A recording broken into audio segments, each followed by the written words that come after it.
Rated T for teen. Each year, thousands of adults lose their shred. It's an epidemic simply known as shred loss. But it doesn't have to be this way. Because rekindling your shred is as easy as playing the new Tony Hawk's Pro Skater 3 and 4. With new parks, cross-platform multiplayer, and sick new game modes, we can put an end to shred loss everywhere.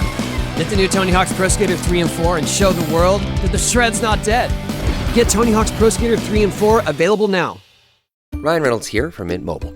With the price of just about everything going up, we thought we'd bring our prices down. So to help us, we brought in a reverse auctioneer, which is apparently a thing. Mint Mobile Unlimited Premium Wireless. How to get 30, 30, bit to get 30, bit to get 20, 20, 20, bit to get 20, 20, bit to get 15, 15, 15, 15, just $15 a month? Sold! Give it a try at mintmobile.com/switch. Upfront payment of $45 for 3-month plan, equivalent to $15 per month required. New customer offer for first 3 months only. Speed slow after 35 gigabytes if network's busy. Taxes and fees extra. See mintmobile.com.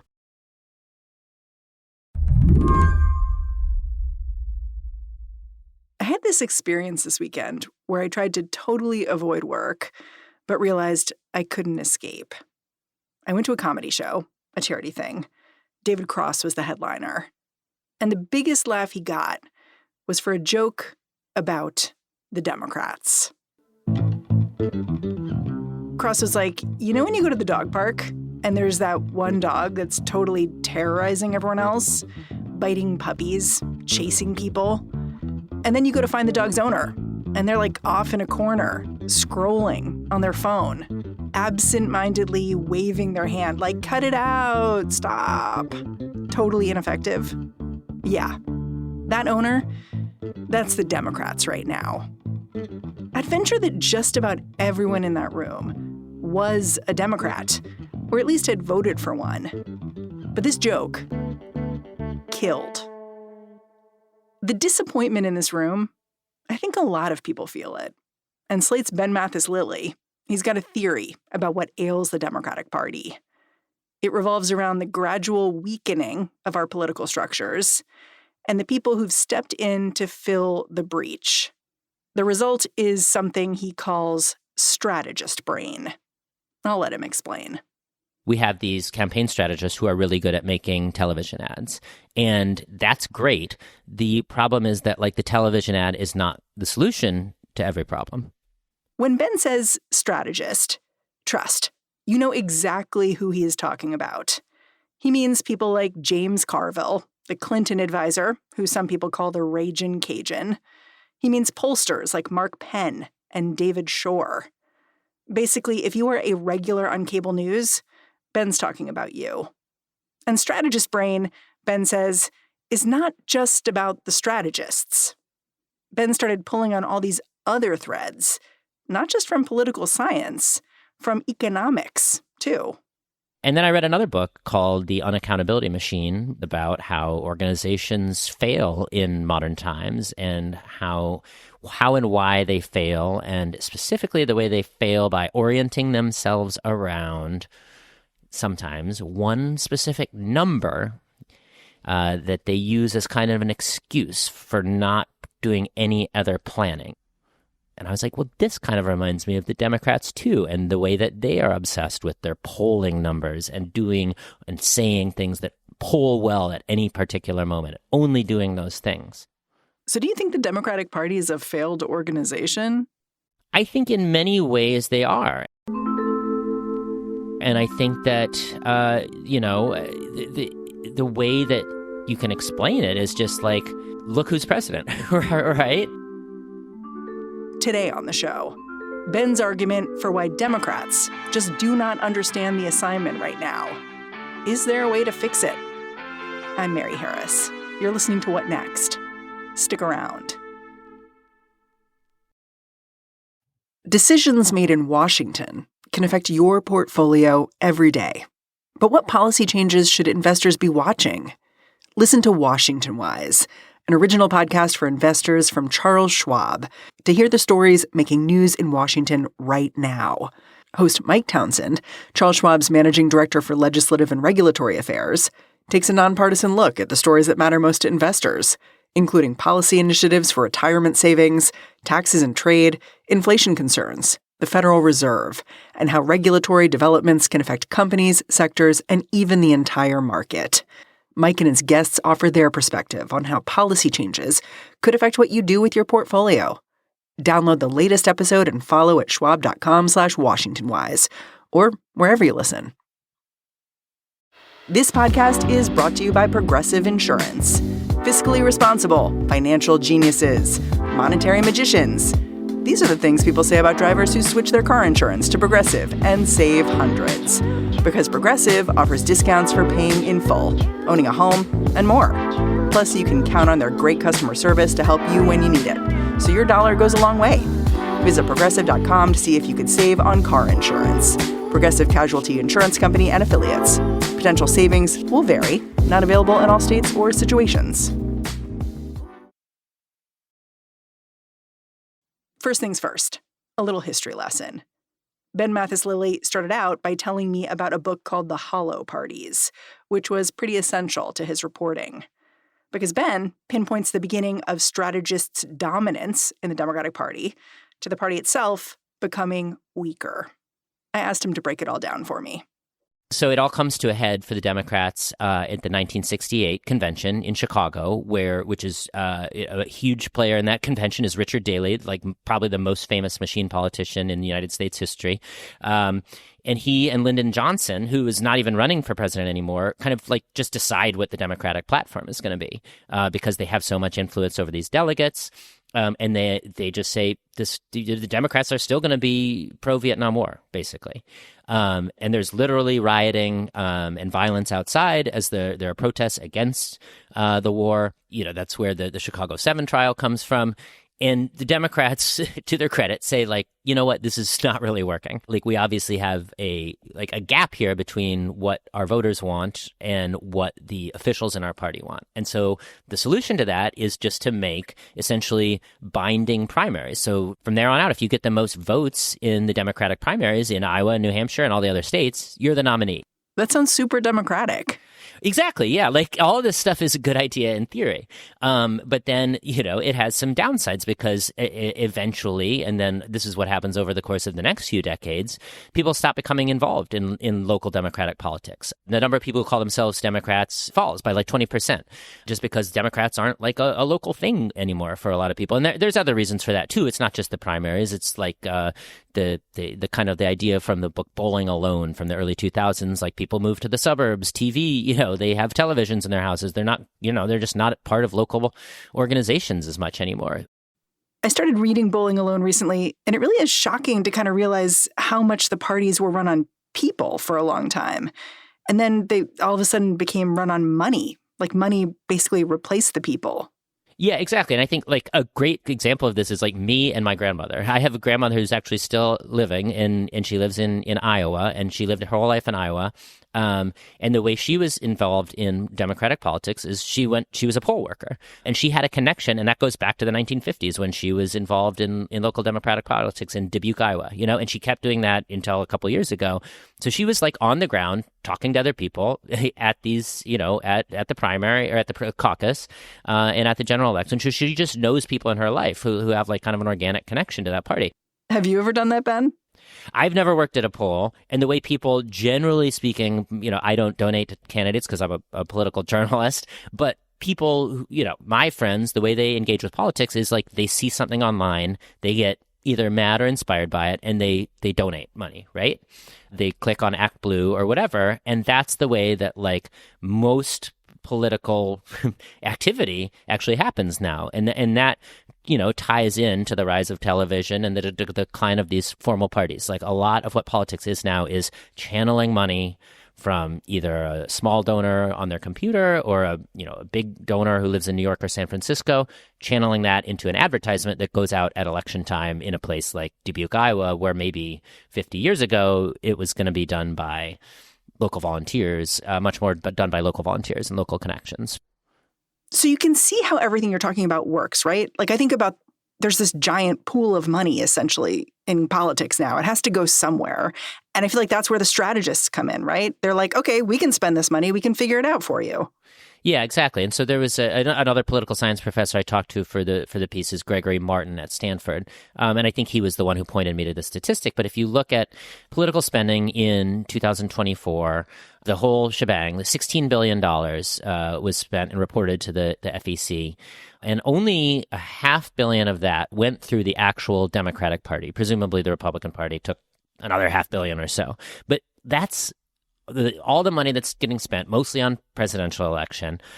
And out of that, like these two parties that we think of as being, the two most powerful institutions in the United States, basically, they had 8% of it, like something like 8% of that money. So all of this is going to someone else. So those people are actually like, as a group, hold much more power than like the guy Ken Martin, who's running the Democratic National Committee. Do these people have typical advice they're giving? For like a pretty long stretch there, like by far the most important thing you did on a campaign was you made a television ad and you tried to run it as much as you could, and you tried to take have the right biography for your candidate and use the right words that were focus grouped and tested in these little message tests, and you tried to have the right position that the polls said this is in this district in this state, this is what people think about immigration, it's what they think about taxes, and you like your job was to hit those right notes and put it on the ad and then like try to cruise to victory on that. Well, you also make the case that a lot of these strategists, they make the case that you shouldn't do a whole lot governing wise. Like you should think along the edges and sort of think small. Yep. And find ways to be a little bit conservative socially. Why is that the typical advice? It all goes back to Bill Clinton, like everything in the Democratic Party. Bill Clinton was like a beloved president, despite the fact that he lied to the country about having an affair with a White House intern. Despite that on his record, he was like the most popular president of the last 30 or 40 years. And so the stuff he did was really, really remarkably successful. And what he did was he looked for little victories, little wins everywhere. Like the kind of classic one is school uniforms. Like he got behind the idea that kids should wear uniforms in school to like, I don't know. I don't even remember my 90s culture war, like prevent violence. I don't know what the point of it was. It was like to discipline the kids, So instead of like compare to someone like, Lyndon Johnson or Franklin Roosevelt, those guys were like, I'm going to start Social Security. I'm going to start Medicaid. Bill Clinton was like, I'm going to say on TV that I think kids should wear uniforms in schools. Well, and I'm going to slash welfare benefits. Right. And exactly. And he found those issues where he could say, I'm not like one of those Democrats. Like people had gotten sick, in the 70s and 80s. So there's many other books written about this. But like people thought, we went too far with the welfare state, with government spending. We're spending too much money. The unions have too much power. And that was kind of the attitude of the country at the time. And so that was how Clinton kind of showed the middle voter, the swing voter, the moderate, that he wasn't a radical. I came to think, reading your article, that there's a little bit of a shorthand for what got you so upset about how this system works, which is it's all about not having a moral core. Like there's no definition of right or wrong in the system. You're just trying to go along or to get along. But Democrats are a little bit hemmed in by the fact that they see themselves as a do-good party.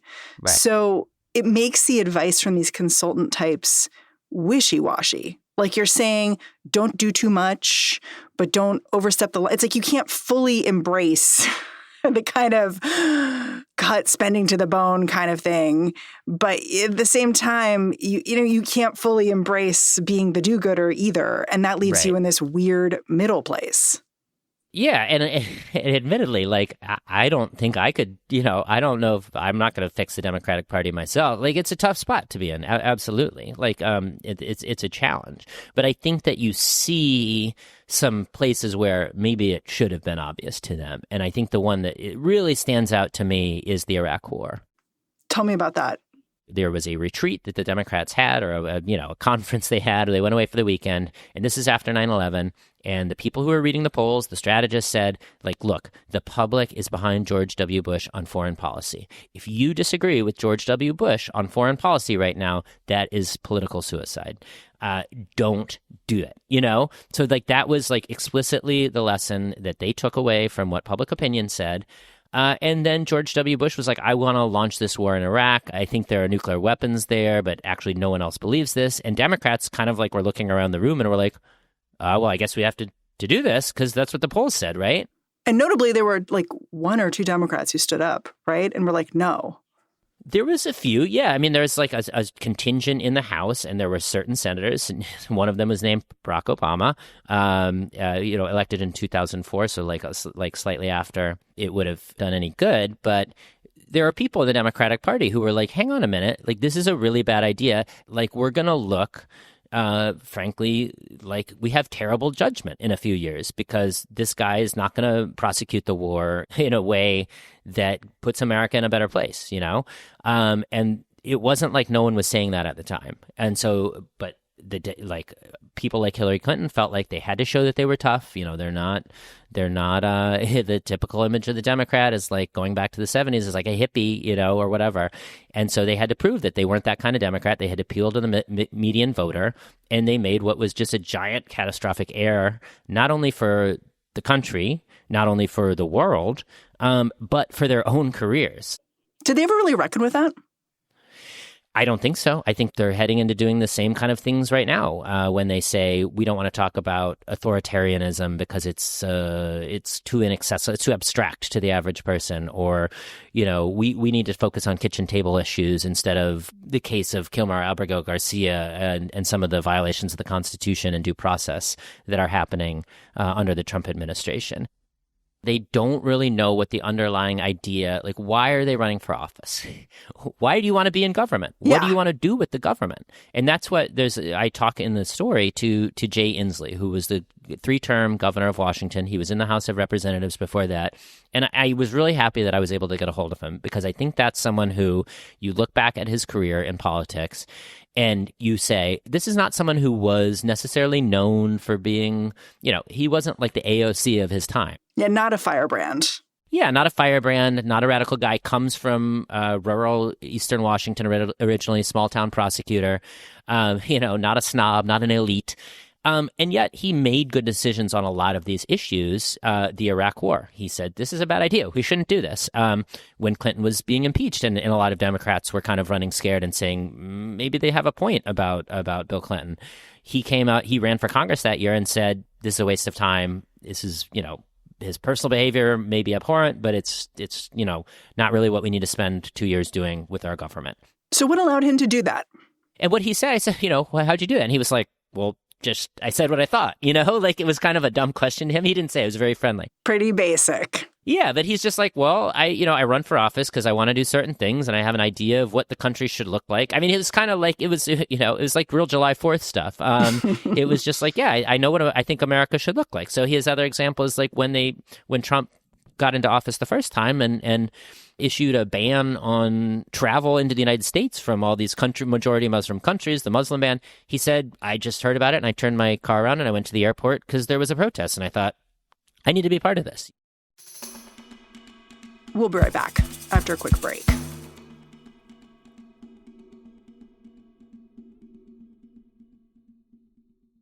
This episode is brought to you by Americans United for Separation of Church and State. The future of religious freedom is at a crossroads. The same groups behind Project 2025 are working relentlessly to impose a Christian nationalist agenda on the laws and the lives of the American people. The wall between church and state is the last safeguard standing in their way. For over 75 years, Americans United has been a powerful but quiet force fighting to preserve church-state separation, freedom without favor, and equality without exception for every single American. Americans United stands up for your right to believe and to live as you choose, so long as you don't harm others. Whether you care about gender-affirming health care, reproductive freedom, LGBTQ+ rights, or supporting public schools, church-state separation is fundamental to nearly every constitutional freedom. Americans United exists to protect that separation.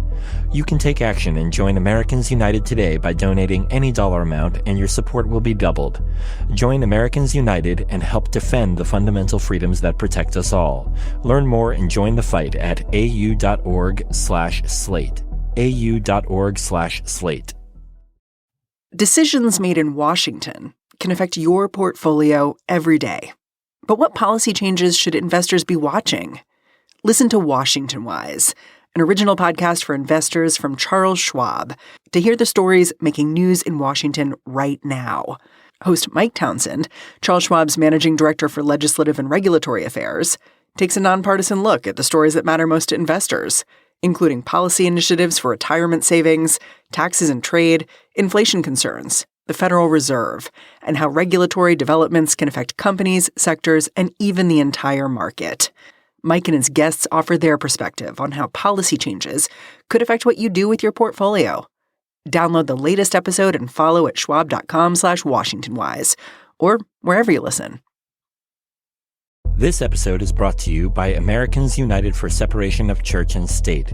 The future of religious freedom is at a crossroads. The same groups behind Project 2025 are working relentlessly to impose a Christian nationalist agenda on the laws and the lives of the American people. The wall between church and state is the last safeguard standing in their way. For over 75 years, Americans United has been a powerful but quiet force fighting to preserve church-state separation, freedom without favor, and equality without exception for every single American. Americans United stands up for your right to believe and to live as you choose, so long as you don't harm others. Whether you care about gender-affirming health care, reproductive freedom, LGBTQ+ rights, or supporting public schools, church-state separation is fundamental to nearly every constitutional freedom. Americans United exists to protect that separation. You can take action and join Americans United today by donating any dollar amount, and your support will be doubled. Join Americans United and help defend the fundamental freedoms that protect us all. Learn more and join the fight at au.org/slate.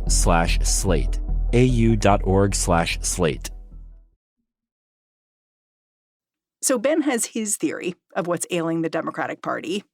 But if you've listened to any of those big-name strategists talk over the last few weeks and months, you'll have an idea of what they would say the real problem is for Democrats.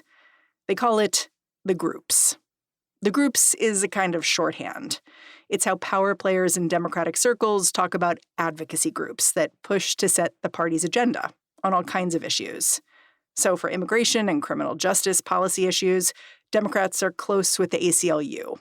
For LGBTQ rights, there's a lot of influence from the Human Rights Campaign. For abortion, it's Planned Parenthood. You get the idea. The strategists have begun to express frustration with the groups, who they see as creating purity tests on all kinds of issues that may be unpopular. So I asked Ben what he made of that argument. Assume there's a grain of truth there.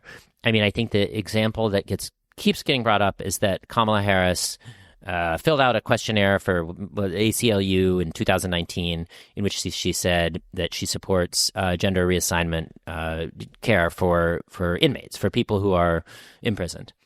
You know, purportedly a crazy radical view from our perspective now, right? I guess is what these critics are saying. I mean, I'm not weighing in on that personally, but they're saying like this is what the groups do. They make they have these litmus tests. They make the candidates take these radical positions, and then it comes back to bite us. I think it is like an enormous stretch to say that this was like a big reason Kamala Harris lost the election. Like, yes, it came up in an advertisement. But if you look at like what voters said about why she lost the election, it was inflation. And it was that they didn't like Joe Biden and thought he was an ineffective leader. So I think there's some displacement going on there of blame.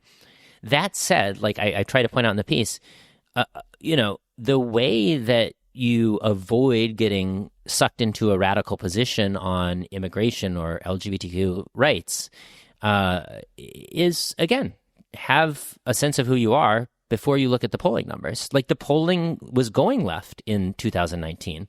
The country, there was a lot of coverage of this at the time. Wow, the country is so liberal on immigration right now because it was a backlash against the family separation policy in Trump's first term.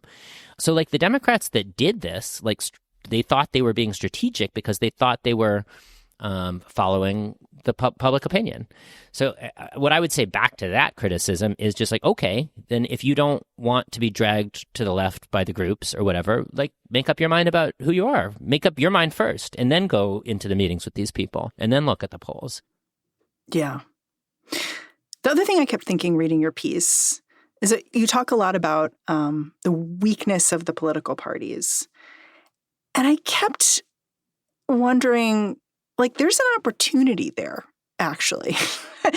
If the parties are weak, it means the parties can be led. And right now they're being led by certain kinds of people. But I look at, for instance, Alexandria Ocasio-Cortez, who took on someone who is in a leadership role in his party, a Queens Democrat, and won. I look at Zohran Mamdani, who is now the Democratic candidate for mayor in New York City. And I think these are examples of people who are using the weakness of the party and leveraging it to move themselves forward and their ideas forward. Do you think that's the future of the Democratic Party? From my perspective, having written this article, I think it's a positive development that other Democrats could see the Mamdani campaign, which kind of, without maybe doing it consciously, takes the advice of what a lot of people are saying and is like, we're going to have 40,000 volunteers and we're going to spend all our time on the sidewalk in New York City talking to people. And that's going to be not only our get out the vote strategy, but that's our communication strategy too, making videos of talking to regular people. And so I think it's probably good that Democrats can see this works. But I think what the authors of the hollow parties would say, is it's just not enough. You can't rely on one charismatic person having this effect. I think Mamdani, AOC are obviously very personally charismatic. They're good speakers. They have a kind of a coherent idea of what they're for. They have a program, to use the political science term. I think another person who did that with not as much of a reputation as a leftist is Obama, right? Obama passed Obamacare, which is one of the really, really, at this point, popular things the Democrats have done. Probably the most popular thing they've done since, the mid-'60s.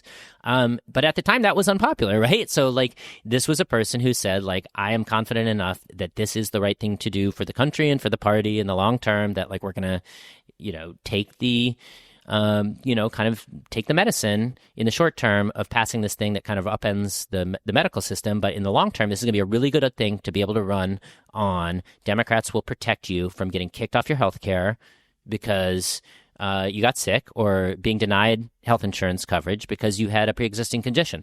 That is such a huge part of the Democratic, the wins they've had in the last 15 years, it's an enormous part. That's an enormous part of it. And Obama was able to do that because he had some foresight, but that's the problem. Obama, once he's not president anymore, no one else, there's no one takes over for him. So is the fix stronger parties, which also obviously comes with its own risks? Yeah, I think so. I've been kind of hollow party pilled, right? By writing this article. I certainly think whatever it is, it's alienation. People just in general feeling kind of alienated from each other, spending too much time on their phones. I think that's the fix for a lot of things in the country. And I think it's just kind of obvious, there needs to be more connections and trust between people in the country in their communities. It's just, it's not sustainable the way we're going now. So I think that's necessary, even beyond just who will win the election in 2028. You spent so much time in this article talking to former Governor Jay Inslee from Washington. Did he have advice for the Democrats who are currently in power now? And are people calling him? Is there conversation about the challenge you're articulating here? I'm sure people call Jay Inslee. He was actually very easy to get a hold of, very friendly guy. I think that there is a consciousness that there's a consciousness in the party that there's something missing. And I think a good example of it is that both Chris Murphy, senator from Connecticut, who has really become a kind of leading voice on the left of the party, not necessarily where he came from originally, but that's who he is now. He's saying the way we've treated economics for the last 30 years in the Democratic Party has been terrible. It's been bad for middle class. It's been bad for the working class. We need to completely rethink this. And then at the same time, you've got Senator Alyssa Slotkin from Michigan, considers herself a centrist, but she's saying things in a kind of similar way. It's just we've lost touch with the middle of the country, not even necessarily geographically, but the kind of the middle person in America has lost touch with Democrats. And I think that they realize that, and that in their own way, there are a lot of people kind of working on this problem. Even the Democrats, God bless them, who are spending, $10 million trying to create the liberal Joe Rogan, they have a consciousness of what's missing here. They are able to win elections because, as we've talked about, people a majority of the people in the United States don't want a right-wing radical government. And so they're able to win elections by leveraging that. But as far as where are we going? Like, where are we going? How are we going forward? I don't think they know. Maybe they're in the process of talking about that, but I don't know. I don't know if there are any answers on the table yet. Yeah, they just need a Taylor Swift moment, it's me. I'm the problem. It's me. It's tough to do when your identity is pretty much wrapped up in not being the problem. And that's kind of the tricky part. Ben, grateful for you joining. Thanks for laying it all out with me. I hope it made some sense. Thank you for having me. Ben Mathis-Lilley is a Slate senior writer. Be sure to check out his piece on Slate.com. It's called How Strategist Brain Took Over the Democratic Party. And that's the show. What Next is produced by Paige Osborne, Elena Schwartz, Rob Gunther, Anna Phillips, Ethan Oberman, and Madeline Ducharme. Ben Richmond is the Senior Director of Podcast Operations here at Slate. And I'm Mary Harris. Go track me down on Blue Sky. Say, hey, I'm at Mary Harris. Thanks for listening. Catch you back here next time.